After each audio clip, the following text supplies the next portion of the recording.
ஆண்டவர் இரட்சகருமாகிய இயேசு கிறிஸ்துவின் இனிய நாமத்தினாலே மீண்டும் ஒரு தமிழ் சுவிசேஷ கூட்டத்திலே உங்கள் அனைவரையும் வாழ்த்தி வரவேற்கிறேன்.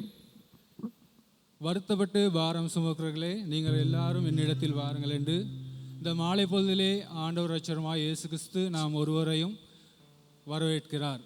எனவே நாங்கள் எழுந்திருந்து ஒரு பாடலை பாடப்போகிறோம். திரு பாதம் நம்பி வந்தேன், சிலுவை நிறை இயேசுவே, இலை பாறுதல் தரும் தேவா, களைத்தோரே தேற்றிடுமே என்ற பாடலை அனைவரும் எழுந்திருந்து வசனங்களை தியானித்து பாடுவோம்.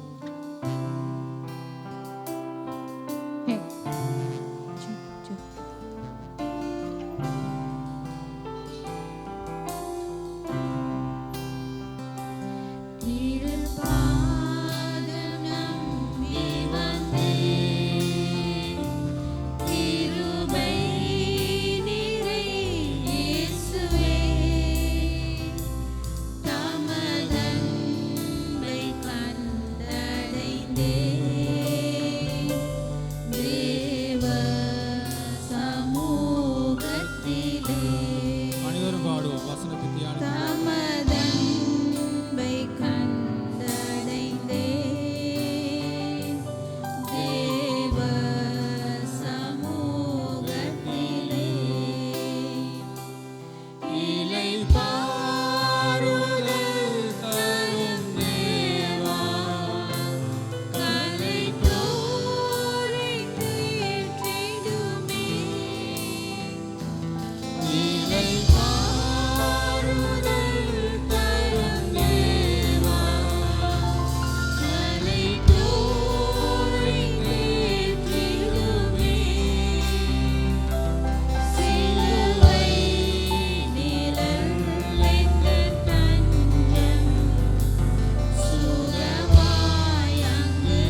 இந்த கூட்டத்தை ஒப்பு கொடுத்து ஜெபிக்கும்படியாக சகோதரன் வரப்பிரசாத் அவர்களை அழைக்கிறேன். வானத்தை பூமியும் படைத்த சர்வவல்லமையுள்ள ஜீவனுள்ள தேவனே, அப்பா நன்றியோடு துதிக்கிறோம், ஸ்தோத்திரிக்கிறோம். இந்த மாலை நேரத்திலும் கூட கர்த்தாவே எங்களை ஒன்று சேர்த்தபடி நான் நன்றி சொல்லுகிறோம் சுவாமி. அன்று இந்த நாள் முழுவதும் நாங்கள் செய்த காரியங்களை தேவரை பார்த்திருக்கிறீர். அதை முடித்து இந்த நாளின் இறுதியிலே தேவரை வனமாய் ஒன்று கூட்டியிருக்கிறீர் சுவாமி. ஆண்டது கர்த்தாவே, இணையதளத்துக்கூடாகவும் இதில் இணைந்து இதில் நடக்கும் காரியங்களை பார்த்து கொண்டிருக்கிறவர்களுக்காகவும் நாங்கள் ஜெபிக்கிறோம் சுவாமி. ஆண்டை கர்த்தரை வழியிலே போகிறவர்கள், இந்த பக்கமாய் திரும்பி பார்க்கிறவர்கள், ஆண்டவரை அவர்கள் ஒவ்வொருவரையும் நாங்கள் நினைத்துக் கொள்கிறோம் சுவாமி. இந்த நாளில் தேவர்கள் ஒன்று கூட்டி வந்தது எதற்காக? ஆண்டவரை இப்படிப்பட்ட ஒரு நேரத்தை தேவர்கள் கொடுத்திருக்கிறீர். ஆண்டவரை இந்த நேரத்தை ஆண்டவரை உமது நாமத்தின் மகிமைக்காகவும் உமது பரிபூர்ண சித்தம் எங்கள் மத்தியில் நிறைவேறும் விதமாகவும் ஆண்டவரை கர்த்தாவே நாங்கள் செய்ய தேவரை கிருபை கொடுத்தருளும்படியாக வேண்டுகிறோம் சுவாமி. எங்களுடைய ஆயத்தங்கள் ஒவ்வொன்றையும் தேவரை பார்த்திருக்கிறீர். ஆண்டவரை எங்களுடைய ஆயத்தங்களுக்கு மேலாக சுவாமி தேவரீருடைய சித்தம் எங்கள் மத்தியில் நிறைவேற ஆண்டவரை உமது கத்துக்களாக ஒப்பு கொடுத்து ஜெபிக்கிறோம். இந்த நாளில் கர்த்தாவே எங்களுடைய வாழ்க்கையின் ஒரு மாற்றத்தை ஏற்படுத்துகிற நாளாக இனிவரும் நாட்களில் நாங்கள் வாழும் வாழ்க்கைக்கு ஒரு ஆரம்பமாக இன்று நாள் அமைய தேவரீர் எங்கள் மத்தியில் செயல்படும்படியாக எங்கள் ஒவ்வொருவரையும் கத்துக்களாக ஒப்பு கொடுத்து ஜெபிக்கிறோம். எங்களுக்காக மரித்து உயிர்த்து இன்று ஜீவித்து கொண்டிருக்கிற வரப்போகிற ராஜாவாக ஆண்டவர் இயேசு கிறிஸ்துவின் நாமத்தினாலே ஆமென். சகோதரனுக்கு எமது நன்றிகளை தெரிவித்துக் கொள்கிறோம். நாம் மீண்டும் எழுந்திருந்து ஒரு பாடலை பாடப்போகிறோம். பாதம் பணிந்தேன் என்னாலும் துதியே இந்த பாடலை அனைவரும் எழுந்திருந்து பாடுவோம்.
நாம் அமர்ந்திருந்து இன்னொரு பாடலை பாட போகிறோம்.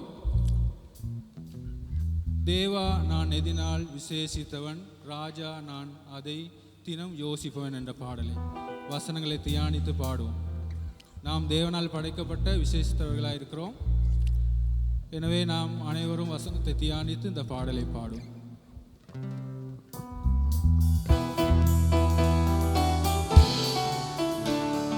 கைகளை தட்டி பாடுவோம். நான் எதினால் விசேஷித்தவன்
பாடினீர்கள். நாம் அடுத்த பாடலை அனைவரும் எழுந்து நின்று பாடப் போகிறோம்.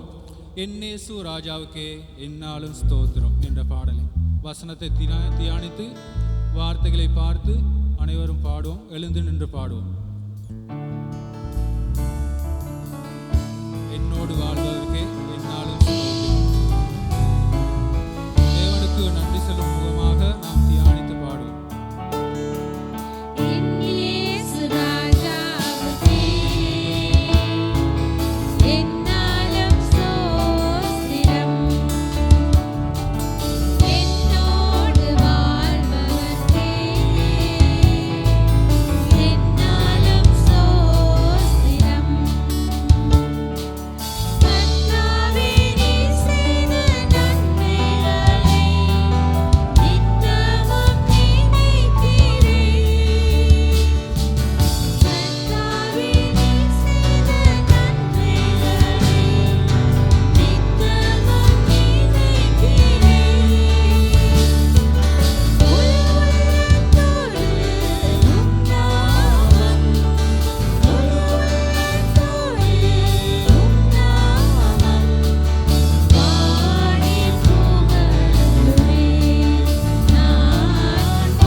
விசேஷ பாடலை கேட்க போகிறோம்.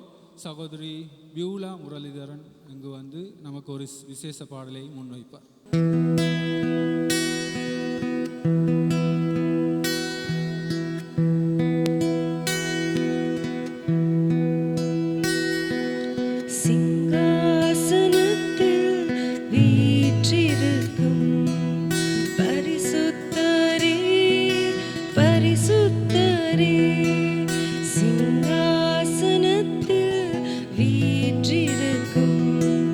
பரிசுத்தரே பரிசு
பாடுவோம் அல்லேலூயா.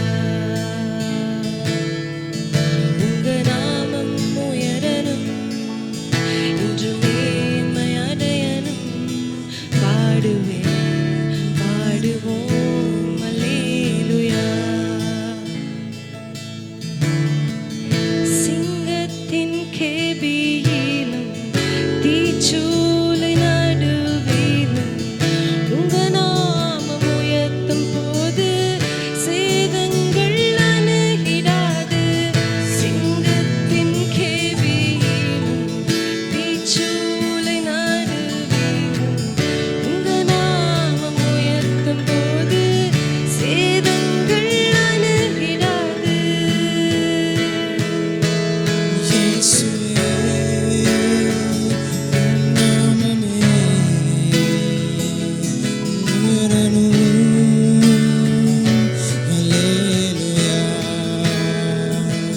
இயேசுவே உம் நாமமே பெருகணும். அல்லேலூயா. உங்க நாமம் உயரணும், இன்று மேன்மை அடையணும். பாடுவேன் பாடுவோம் அல்லேலூயா. உங்க நாமம் உயரணும், இன்று மேன்மை அடையணும். பாடுவேன் பாடுவோம் அல்லேலூயா.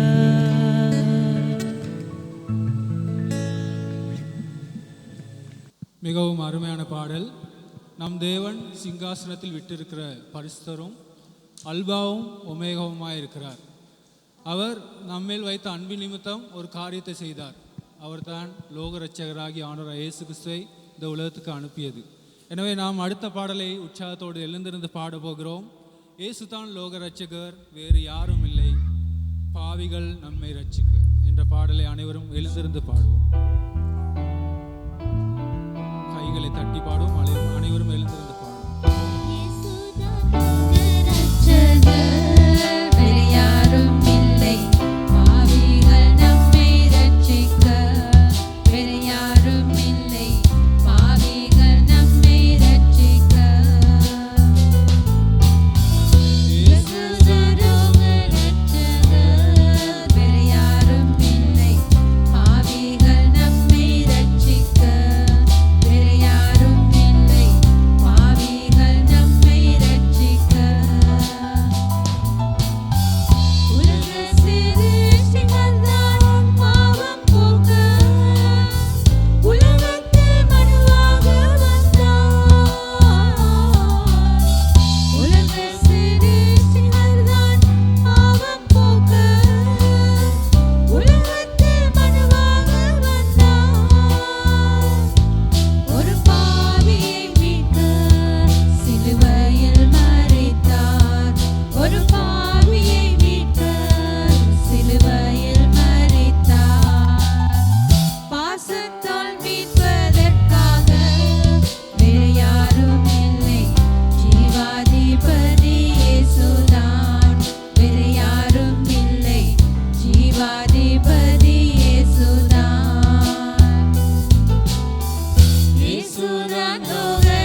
இயேசுதான் லோக ரட்சகர், வேறு யாரும் இல்லை பாவிகள் நம்மை ரட்சிக்க, வேறு யாரும் இல்லை பாவிகள் நம்மை ரட்சிக்க.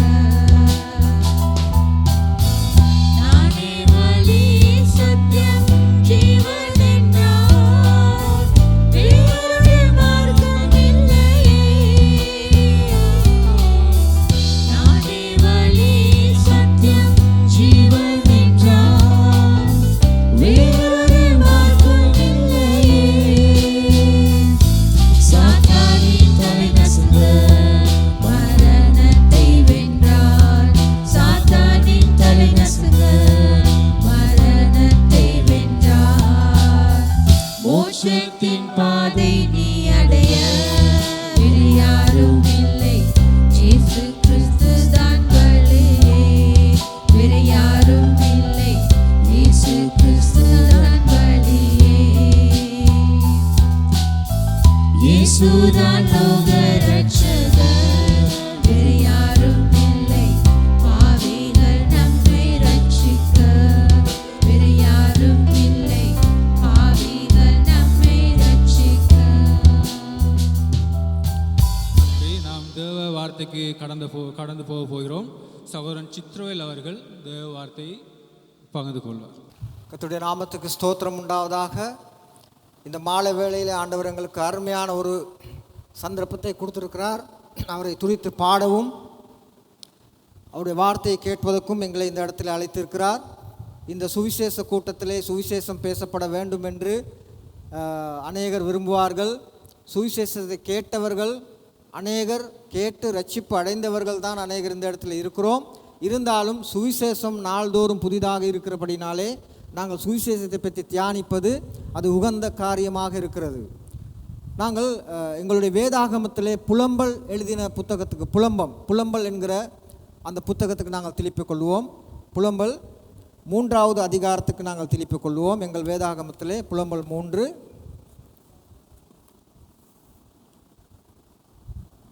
39ஆம் வசனத்திலிருந்து 41ஆம் வசனம் வரைக்கும் நான் வாசிக்கிறேன். உங்கள் வேதாகமத்திலே பார்த்து கொள்ளுங்கள். 39ஆம் வசனத்திலிருந்து 41ஆம் வசனம் வரைக்கும். உயிருள்ள மனுஷன் முறையிடுவானேன், அவன் தன் பாவத்திற்கு வரும் தண்டனையை குறித்து முறையிடுகிறது என்ன? நாம் நம்முடைய வழிகளை சோதித்து ஆராய்ந்து கர்த்தரிடத்தில் திரும்ப கடவோம். நாம் நம்முடைய கைகளோடும் கூட நம்முடைய இருதயத்தையும் பரலோகத்தில் இருக்கிற தேவனிடத்துக்கு ஏறெடுக்க கடவோம். இந்த தீர்க்கதரிசி ஒரு அருமையான இந்த புத்தகத்தை எழுதும் பொழுது இந்த வாக்கியங்கள் அந்த காலத்திலே இஸ்ரவேல் ஜனங்களுக்கு சொல்லப்பட்ட வாக்கியமாக நமக்கு காணக்கூடியதாக இருக்கிறது. உயிருள்ள மனுஷன் முறையிடுவானேன், அவன் தன் பாவத்துக்கும் வரும் தண்டனையை குறித்து முறையிடுகிறது என்ன சொல்லுகிறது? மனுஷன் உயிருள்ளவன் தன் பாவத்துக்காக வரும் தண்டனையை குறித்துத்தான் அவன் முறையிடுகிறான். ஏனென்றால் அதை அறிந்திருப்பது நல்லது. பாவத்துக்கு வரும் தண்டனையை அறிந்திருப்பது மிக மிக அவசியமாக இருக்கிறது. ஏனென்றால் பாவம் செய்கிறவன் எவனும் பிழைக்க மாட்டான், அவன் செத்து போவான். சதாகால ஜீவியத்தில் அந்த மரணத்துக்குள் அவன் போவான். சதாகால அக்னிகளே அவனுடைய நியாய தீர்ப்பு நாளிலே அவன் தீர்க்கப்படுவான் என்று வேதத்திலே தெளிவாக எழுதியிருக்கிறது.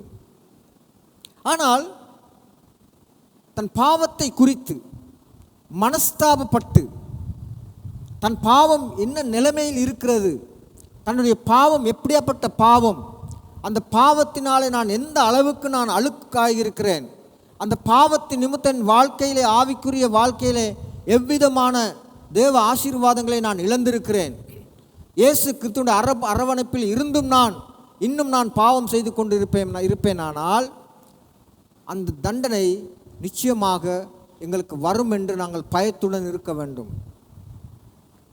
40ஆம் வசனத்தை பாருங்கள். நாம் நம்முடைய வழிகளை சோதித்து ஆராய்ந்து கர்த்தரிடத்தில் திரும்ப கடவோம். எப்படி? நாம் நம்முடைய வழிகளை நாம் சோதித்து ஆராய்ந்து அதன் பின்பு அதனுடைய நிலைமையை நாங்கள் புரிந்து கொண்டு அது எப்படியாப்பட்ட நிலைமை என்று நாங்கள் அறிந்த பிறகு நாம் என்ன செய்ய வேண்டும்? கர்த்தரிடத்தில் திரும்ப வேண்டும். நாம் எதுக்காக கர்த்தரிடத்தில் திரும்ப வேண்டும்? அங்கே தான் நமக்கு பாவ மன்னிப்பு உண்டு. கர்த்தரிடத்தில் திரும்பினா மாத்திரம்தான் எங்களுடைய வாழ்க்கையிலே இந்த பாவ மன்னிப்பு என்கிற மீட்பு நமக்கு உண்டு. வேறு இடத்துல எங்கேயும் கிடையாது. என்னென்ன செய்தாலும் இந்த பூமியில், எப்படியாப்பட்ட தான தர்மங்கள் செய்தாலும், எப்படியாப்பட்ட தன் வாழ்க்கையை சரீரத்தை சுட்டெரித்து நொறுக்க கொடுத்தாலும், ஆனால் அதில் எந்த பிரயோசனமும் இல்லை. கர்த்தர் நம்முடைய வாழ்க்கையில் இடைப்படாவிட்டால், அவர் இடைப்பட்டு நம்முடைய பாவங்களை மன்னிக்கும் அதிகாரத்தை நம்முடைய ஆண்டவராகிய இயேசு கிறிஸ்துவுக்கு அவர் கொடுத்தார். அதன் மூலியமாக அந்த பாவ மன்னிப்பு என்கிறது எப்படி வந்தது? அந்த கல்வாரி சிலுவையிலே நம்முடைய ஆண்டவராகிய இயேசு கிறிஸ்து செலுத்தி முடிந்த அந்த தண்டனையை அவர் முடித்தார். இதனாலே தான் நமக்கு பாவ மன்னிப்பு உண்டாயிருக்கிறது. 41ஆம் வசனத்தை பாருங்கள். நாம் நம்முடைய கைகளோடு கூட நம்முடைய இருதயத்தையும் பரலோகத்தில் இருக்கிற தேவனிடத்துக்கு ஏறெடுக்க கடவோம். எங்கள் கைகளை மாத்திரமல்ல, எங்கள் கைகளின் கிரிகைகள் மாத்திரமல்ல, எங்களுடைய கைகளின் செயல்பாடுகள் மாத்திரமல்ல, நாங்கள் செய்யும் காரியங்களில் மாத்திரமல்ல, நாங்கள் செய்யும் ஊழியங்களில் மாத்திரமல்ல, நாங்கள் செய்கிற நன்மையான காரியங்கள், தான தர்மங்கள். நான் எப்பொழுதும் சொல்லுவேன், என்கிட்ட ஒரு கெட்ட பழக்கம் இருக்கிறது. நான் யாரை பார்த்தாலும், என்னிடத்தில் வாக்குவாதத்துக்கு வந்தாலும், எந்த சந்தர்ப்பத்தில் எதுக்கு இருந்தாலும் நான் சொல்லுவேன், தேவனுக்கு முன்பாக என்னுடைய கைகள் பரிசுத்தமாக இருக்கிறது என்று நான் சொல்லுவேன். ஏனென்றால் நான் நேர்மையாக நடந்து கொள்ளுவது என் இருதயத்துக்கு அது தெரியுது. நான் நேர்மையானவன் என்று என்னுடைய இருதயத்திலே நானே என்னை நான் மெச்சிக்கொள்ளுவேன்.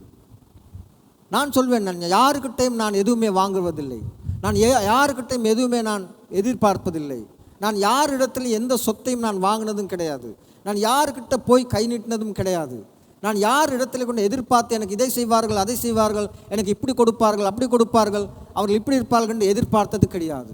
நான் என்னுடைய தன்னம்பிக்கையை வைத்து நான் அவ்வளத்தையும் எனக்கு தேவையானவர்களை நானே சந்தித்து கொண்டேன் ஆண்டவராகிய இயேசு கிறிஸ்துவின் கிருபையை கொண்டு. ஆனப்படினாலே நான் சொல்லுவேன், என் கைகள் பரிசுத்தமாக இருக்கிறது என்று. ஆனால் சில வேளைகளில் என்னையே யோசிக்க சொல்லும், உன் கையை தாண்டா உனக்கு பரிசுத்தமாக இருக்குது, ஆனால் உன் இருதயம் எங்கே இருக்குது? உன்னுடைய இருதயத்தில் நீ பரிசுத்தமாக இருக்கிறியா? அந்த கேள்வியை அதற்கு பிறகு நானே கேட்டுக்கொள்ளுவேன். எங்கள் கைகளின் கிரிகைகள் மாத்திரம் அல்ல, எங்கள் இருதயத்தையும் நாங்கள் சோதித்து பார்த்து கொள்ள வேண்டும் என்று இவர் புலம்புகிறார். இந்த புலம்புகிறார். இருதயத்தையும் சோதித்து பாருங்கள். சுவிசேஷம் என்பது நாம் இப்போ ஏதோ ஒரு சடங்காச்சாரம் மாதிரி ஆகி போச்சு இந்த உலகத்தில். சுவிசேஷம் என்று சொல்லும் சடங்காச்சாரம். எல்லோரும் நிறைய பேர் யூடியூப் பண்ணுறாங்க, ஃபேஸ்புக்கில் பண்ணுறாங்க, அப்படி பண்ணுறாங்க, இப்படி பண்ணுறாங்க, அப்படி கேட்குறாங்க, அந்த கேட்குறாங்க, இதெல்லாம் நல்ல விஷயம்தான். ஆனால் ஒரு சடங்காச்சாரமாக மாறி போயிடுச்சு. இந்த சுவிசேஷத்தையும் தேவனுடைய ராஜ்யத்தையும் பேசுவதற்கு இயேசு கிறிஸ்து எவ்வளவு கஷ்டப்பட்டார். மத்தேயு எழுதின சுவிசேஷம் 4ஆம் அதிகாரம், மத்தேயு எழுதின சுவிசேஷம் 4வது அதிகாரத்துக்கு திருப்பிக் கொள்வோம். 17வது வசனத்தை வாசிங்க. யாராவது வாசிங்க. மத்தேயு 4:17.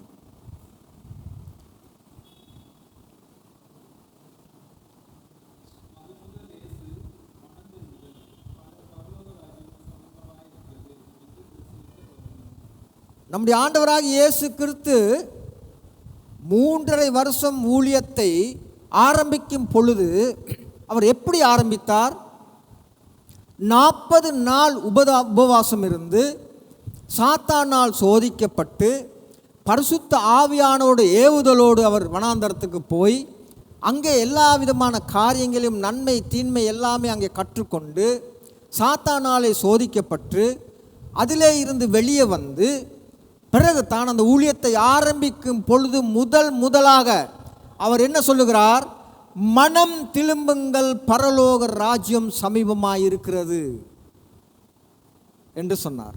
சிலர் நினச்சிக்கிட்டாங்க பரலோக ராஜ்யம் சமீபமாக இருக்குது என்று சொல்லும் பொழுது பரலோக ராஜ்யம் வரப்போகுது அதான் அவர் சொல்கிறார் அப்படின்னு சொல்லி யோசிச்சிருக்கலாம். ஆனால் அவரே பரலோக ராஜ்யம், அவர்தான் பரலோக ராஜ்யம். நான் வந்திருக்கிறேன், நான் இருக்கிறேன், உங்களுக்கு சமீபமாக என்னுடைய ராஜ்யம் வந்துவிட்டது, நான் வந்திருக்கிறேன் என்று அவர் சொன்னார். பரலோக ராஜ்யம் சமீபமாக இருக்கிறது, மனம் திரும்பல். எது முதல் அவர் சொன்னார்? அது முதல் கொண்டு என்றால் அவர் பாடுபட்டு சோதனைப்பட்டு சாத்தானுக்கு பல சோதனையிலிருந்து சாத்தானுக்கு உத்தரவு கொடுத்து அவனுடைய வார்த்தைகளுக்கு பதில் கொடுத்து அந்த இடத்திலிருந்து வெளியே வந்து 40 நாள் உபவாசம் இருந்து அதுக்கு பிறகு அவர் வந்து சாப்பிட்ருப்பார். ஆனால் சாப்பிட சில வேளை இவர் சொல்லியிருப்பார், இதோ பரலோக ராஜ்யம் சமீபமாக இருக்கிறது, நீங்கள் வாங்க, மனம் திரும்புங்க என்று. இன்றைக்கு நாம் அப்படியெல்லாம் சுவிசேஷம் பண்ணுறதில்ல. ஒரு ஜெபம் கிடையாது, ஒரு வேத வாசிப்பு கிடையாது, ஒரு பக்தி கிடையாது, பக்தி வைராக்கியம் கிடையாது. ஏதோ ஒரு வசனத்தை பிடித்து கொள்ளுவோம், எதையாவது வைத்து கொள்ளுவோம், பிரசங்கங்களை பண்ணுவோம், பேசுவோம், திப்படுவோம், பாட்டு படிப்போம், எல்லாம் செய்வோம். நாம் நினைக்கிறோம் சுவிசேஷ மயமாக்குறோம் என்று. அந்த சுவிசேஷ மயம் அல்ல மயம், அது நல்ல விஷயம்தான். ஆனால் இயேசு கிறிஸ்து பண்ண மாதிரி பண்ணி பாருங்க. இப்போ இந்த ஒரு நாக்காளி கூட வெறுமையாக இருக்காது. கஷ்டப்படம் தான். ஆண்டவர் கஷ்டப்பட்டார், இலகுவாக அவர் மக்கள் மத்தியில் வர இல்லை, நிறைய சோதனைகளை சந்தித்தார்.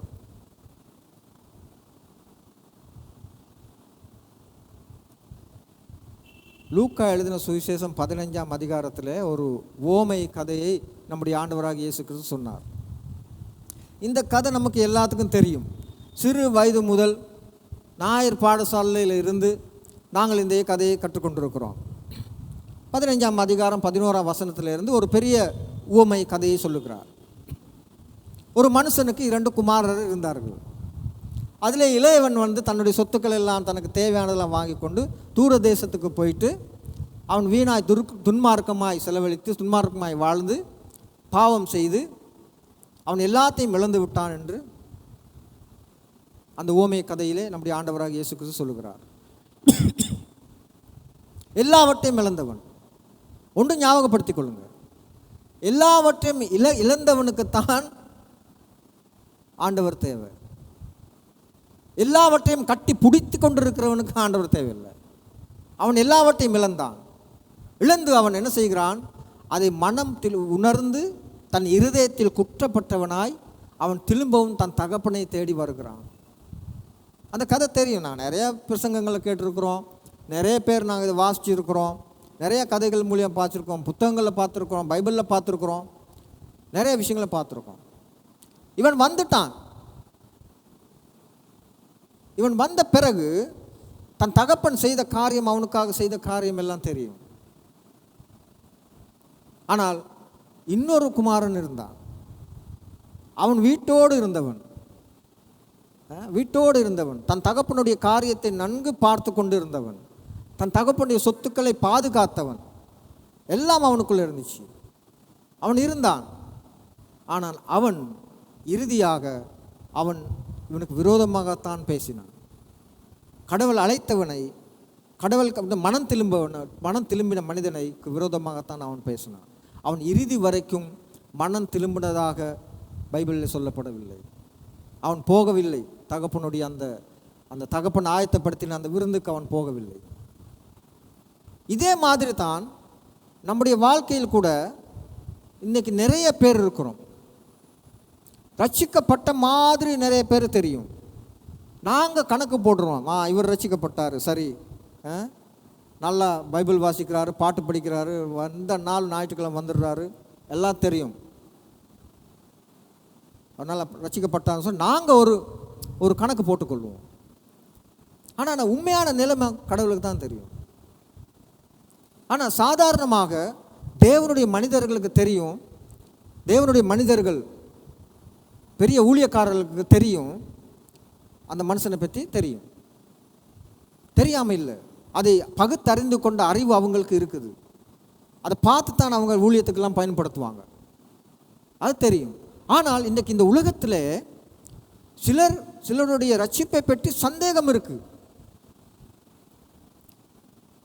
மனம் திரும்பின மாதிரி நாம் இருந்தாலும், ஆனால் உண்மையான தேவனுக்கு ஏற்ற மனம் திரும்புதல் நமக்குள் இருக்கிறதா? இது ரொம்ப முக்கியம். நான் யாரையும் இந்த இடத்துல குற்றப்படுத்த வேண்டும் என்பதற்காக பேசவில்லை.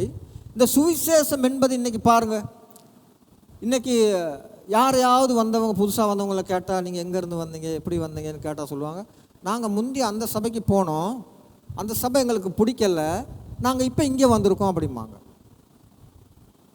வேற ஒரு இடத்துக்கு போய் கேட்டால், நீங்கள் புதுசாக வந்திருக்கீங்க, நீங்கள் இல்லை, நாங்கள் முந்தி ரட்சிக்கப்பட்டோம், வேறு சபைக்கு நாங்கள் போனோம், அங்கே எங்களுக்கு பிடிக்கல, அதனால் நாங்கள் இங்கே வந்திருக்கிறோம்.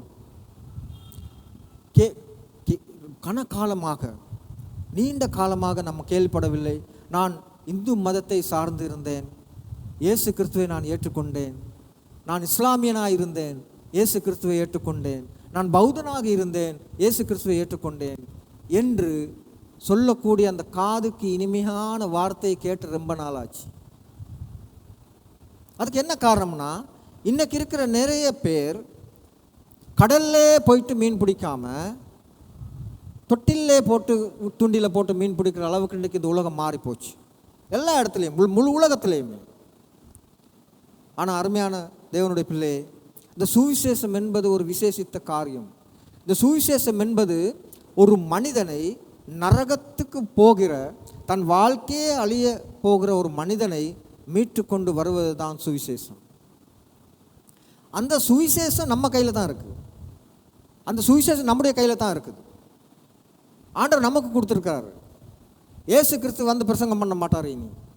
இனி வருவது அவர் ராஜாதி ராஜாவாக, தேவாதி தேவனாக இந்த உலகத்தை நியாயம் தீர்க்க, உங்களையும் என்னையும் பரலோகத்துக்கு கொண்டு போக, பிதாவுக்கு முன்பாக பரிசுத்தவான்களாக நிறுத்த, அதுதான் அவருடைய அடுத்த கட்டம். ஆனால் நாங்கள் என்ன செய்ய வேண்டும்? இந்த சுவிசேஷம் என்பது ஒரு உன்னதமான, ஒரு மிகப்பெரிய, ஒரு அபூர்வமான காரியமாக எண்ணி அதை நாங்கள் பயன்படுத்தவும், அதை பிரசங்கம் பண்ணவும், அதை கேட்கவும் செய்ய வேண்டும். அப்பொழுது அந்த உலகத்தில் ஆண்டவர் விரும்பின, பேதுரு எழுதுகிறார், அவர் தாமதிக்கிறார் என்று நீங்கள் நினைக்கிறீங்களே, அவர் எதுக்காக தெரியுமா தாமதிக்கிறாரு? ஒருவனும் கெட்டு போகாமல் எல்லாரும் நித்திய ஜீவனை அடைய வேண்டும் என்பதற்காகவே அவர் தாமதிக்கிறார், அன்றி வேறு அல்ல, வேறு ஒன்றுக்கும் அல்ல. அப்படி என்றால் இயேசு கிறிஸ்து வருகை அவர் சொல்கிற மாதிரி பார்த்தா, அந்த வசனத்தை நம்ம வாசிக்கும் பொழுது அவர் சொல்கிற மாதிரி பார்த்தா, சீக்கிரமாக சுவிசேஷத்தை அறிவித்து போனால் நிறைய பேர் ஆண்டவருக்குள் வரும்பொழுது அவருடைய வருகை சீக்கிரம் வந்துடும்னு சொல்கிற மாதிரி தான் இருக்குது.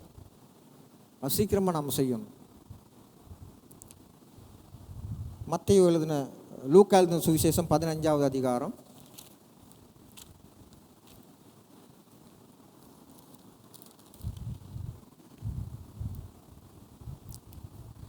10வது வசனத்தை வாசி.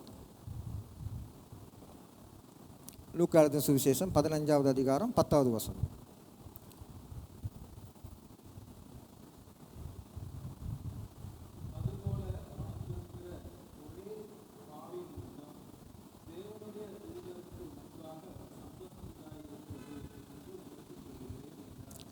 தேவனுடைய தூதர்கள் சந்தோஷப்பட வேண்டும் என்றால் பாவிகள் மனம் திரும்ப வேண்டும். என்ன சொல்லுகிறது? அதுபோல மனம் திரும்ப. இதுக்கு முதல்ல அந்த காணாமல் போன காசு இதை பற்றி ஓமைகள் சொல்லிட்டு வந்து சொல்கிறாரு. அதுபோல மனம் திரும்புகிற ஒரே பாவியின் நிமித்தம் தேவனுடைய தூதருக்கு முன்பாக சந்தோஷம் உண்டாயிருக்கிறது என்று உங்களுக்கு சொல்லுகிறேன் என்றார்.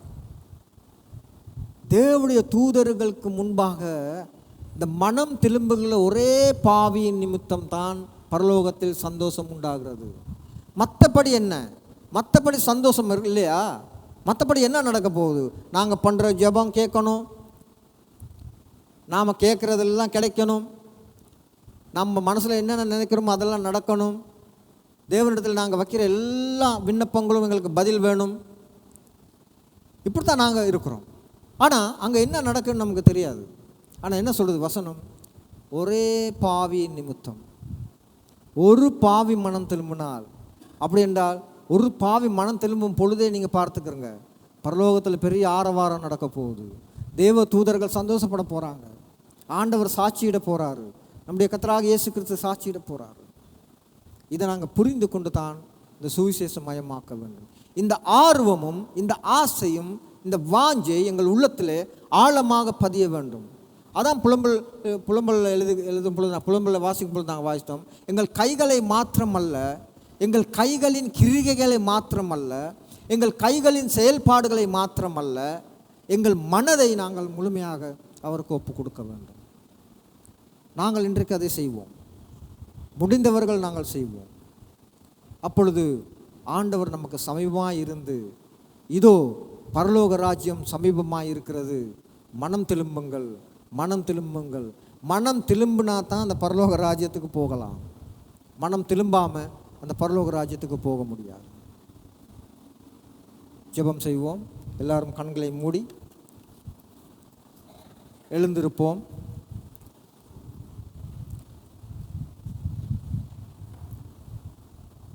இரக்கமுள்ள ஆண்டவரே, உம்மை நன்றியோடு உம்மை துதிக்கிறோம், ஸ்தோத்திரிக்கிறோம். கர்த்தாவே, நாங்கள் எங்களுடைய கைகளை மாத்திரம் அல்ல, எங்கள் பாவத்தை குறித்து நாங்கள் மனஸ்தாபப்பட்டு ஆண்டவரே வந்திருக்கிறவர்கள் ஒவ்வொருவரும் ஆண்டவரே கர்த்தாவே உம்மை ஏற்றுக்கொண்டு இருந்தாலும் ஏற்றுக்கொள்ளாதவர் இருந்தாலும் இன்றைய தினத்திலே அது சந்தர்ப்பமாக ஆக்கிக்கொள்ள கிருபை செய்ய வேண்டும் என்று நாங்கள் ஜெபிக்கிறோம். உடைய வார்த்தைக்காக ஸ்தோத்திரம், வந்தவர்களுக்காக ஸ்தோத்திரம். ஆண்டவரே, இந்த இணையதளத்தின் மூலியமாக செய்தியை கேட்டவர்களுக்காக ஸ்தோத்திரம். ஆண்டவரே, ஒவ்வொருவோட இடத்தில் நீங்கள் பேசுனீங்க என்று நாங்கள் விசுவாசிக்கிறோம். கர்த்தாவே, தங்கள் பிள்ளைகள் வீடுகளுக்கு போகும் பொழுது கூட இருந்து அடுத்த வாட்டி நாங்கள் கூடும் வரைக்கும் உம்முடைய கிருபை எங்களோடு இருக்க வேண்டும் என்று எங்கள் ஆண்டவரும் இரட்சகரும் ஆகிய இயேசு கிறிஸ்துவின் நாமத்திலே ஜெபித்து கேட்கிறோம். பரிசுத்தமுள்ள பிதாவே, ஆமென்.